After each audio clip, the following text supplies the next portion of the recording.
Hai, nama saya Fabian dari kos PBS yang 2. Sekarang saya akan membentangkan tentang tajuk persepsi dari bab 4. Apakah yang dimaksudkan dengan persepsi? Persepsi ataupun perception dalam bahasa Inggeris merupakan konsep yang sangat penting. Kalau bukan dikatakan sangat penting, melalui persepsilah manusia memandang dunia. Apakah dunia terlihat berwarna cerah, pucat atau hitam? Semuanya bersangkut pada persepsi manusia.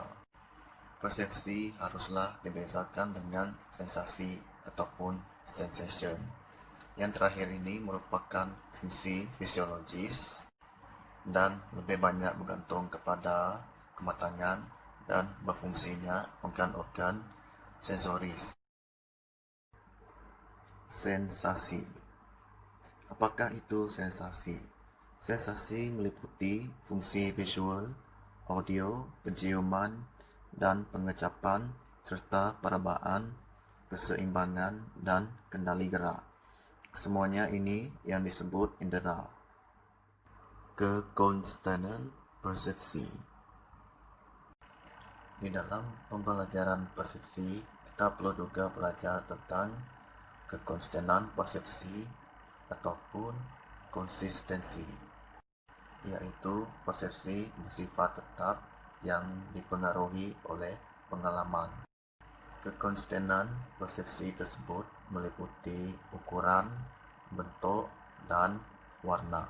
Salah satu contoh kekonstanan persepsi yaitu ketika kita meminum susu di tempat yang gelap, tetapi kita tidak akan menyebut warna susu tersebut adalah hitam, melainkan kita akan menyebut warna susu tersebut adalah berwarna putih, walaupun sebenarnya warna putih tidak tampak di dalam tempat yang gelap, karena kita sudah pun tahu yang warna susu itu adalah putih.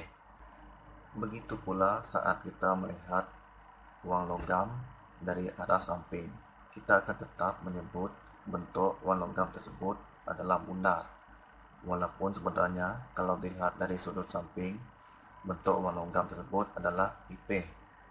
Itulah yang disebutkan dengan kekonstanan persepsi.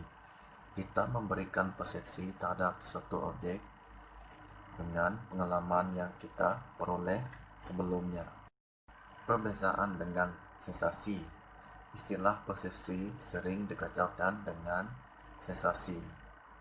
Sensasi hanya berupa kesan sesaat, saat stimulus baru diterima oleh otak dan belum diorganisasikan dengan stimulus lainnya dan ingatan-ingatan yang berhubung dengan stimulus tersebut.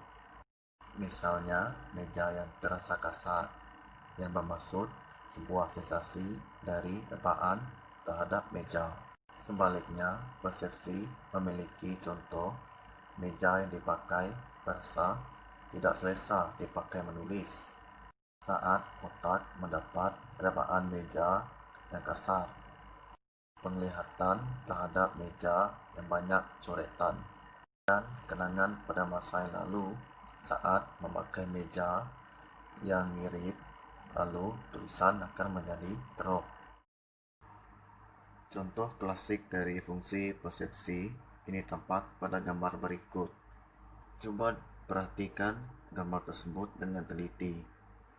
Kalau dilihat oleh orang yang sebelah kiri, ada terdapat 4 batang kayu. Kalau dilihat dari orang yang dari sudut sebelah kanan, dia melihat ada 3 batang kayu. Ini memang sudah jelas bahwa setiap orang mempunyai persepsi yang berbeza. Ini contoh gambar yang kedua. Sekarang coba perhatikan gambar ini.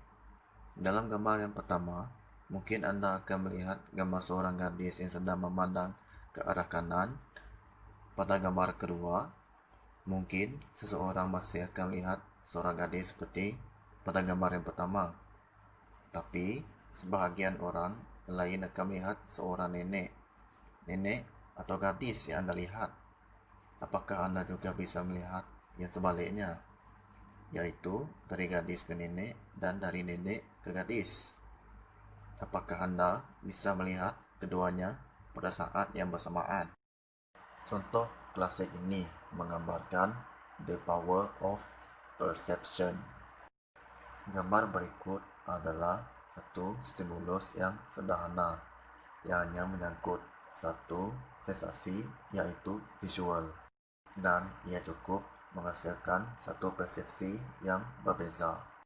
Bayangkan dalam kehidupan seharian, ada begitu banyak pengalaman perseptual yang sangat mungkin menimbulkan persepsi yang berbeza. Prinsip persepsi. Sebagian besar dari prinsip-prinsip persepsi merupakan prinsip pengorganisasian berdasarkan teori Gestalt.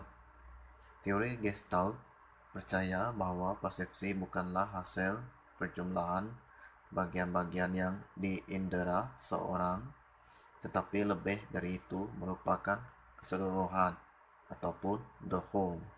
Kesimpulannya, persepsi adalah suatu proses aktif di mana timbulnya kesadaran segera terhadap sesuatu objek.